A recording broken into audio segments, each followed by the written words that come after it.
Alright, so we have now made it to Tanner's house after screwing around up in the mountain. Didn't find anything, no big deal. But I've never put, Keith and me have never put Tanner's truck that he's restoring and rebuilding from the ground up on YouTube. And it's freaking sick. Got the freaking straight six all painted up, wired. He's got a little bit more things to do, no big deal. He's been doing a lot. Freaking 415 the frame. That was pretty decently rusty. Got a new firewall. Did a ton of the body work. You can even tell the original when they brass welded it. It's freaking sick. Tanner's done a heck of a lot of work on this sumbie. Tanner's over here working on the hinges for it. So, well, let's hear your story about it. So, I picked it up in 2019. When did we start hanging out? 2020? Yeah, I think so. Yeah, so I picked it up in 2019. Bought it from a guy in, I think, Layton, Utah. Got it from him. He had too many projects, so he was like, okay, I'll sell it to you. And he was like, lowest I can go is 4,500. And I was like, okay, I'll take it. At that point, it had like it was all together and everything. So it had all the original panels and everything. It was orange at the time, but then I took automotive at UVU.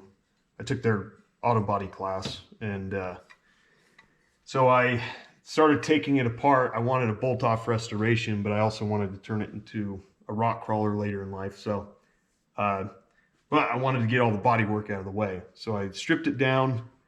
Come to find out, it has like a labeling on the side doors that they used to do in the 50s.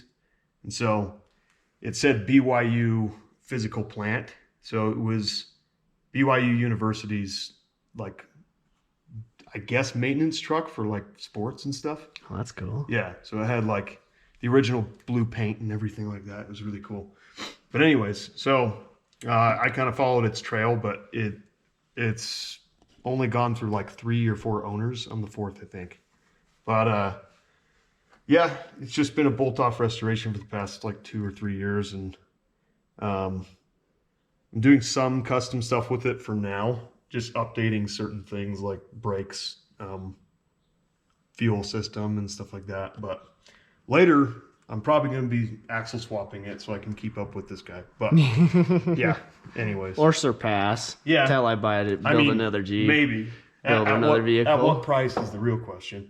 Because it's all money versus time. But it is. I kind of have a donor vehicle lined up. But yeah, that's a sick freaking donor vehicle. We've had a lot of fun with it. Yeah. You've never. I mean, we took that one out like once or twice ever. Yeah. The 79. But, yeah, that was fun. So yeah, pretty interesting. If you do like this, we'll put a little bit more of it on the channel. Maybe eventually we can get Tanner to film some of this crazy stuff, because he does a lot of crazy stuff and he's crazy. But I just don't film it. No, he just gets it done. He just don't talk, don't bug me, just works. All right, well, yeah.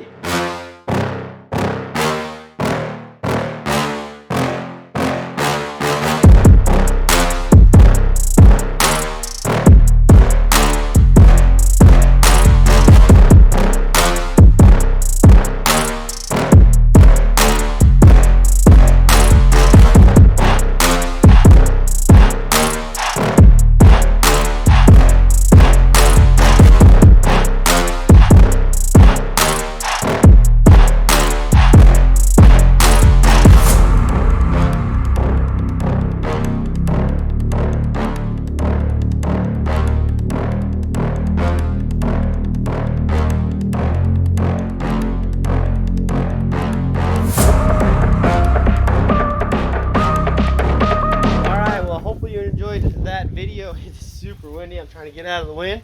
Guess we'll go over to my little shed, try to not expose some of the future videos. But yeah, yes, that's Tanner's truck. Hopefully you enjoyed. We're going to be doing a lot more building content when he gets back. He is in Alaska right now. It is June as I'm filming this because this is the outro of this video. He's in Alaska for the next like 2 months. So when he gets back, we'll give you another updates on his truck. Keep doing keep doing builds on my truck and going crazy and everything else in general. Well, hopefully you enjoyed. Like, comment, share, subscribe. The biggest thing on my channel. Go out and go find your passion.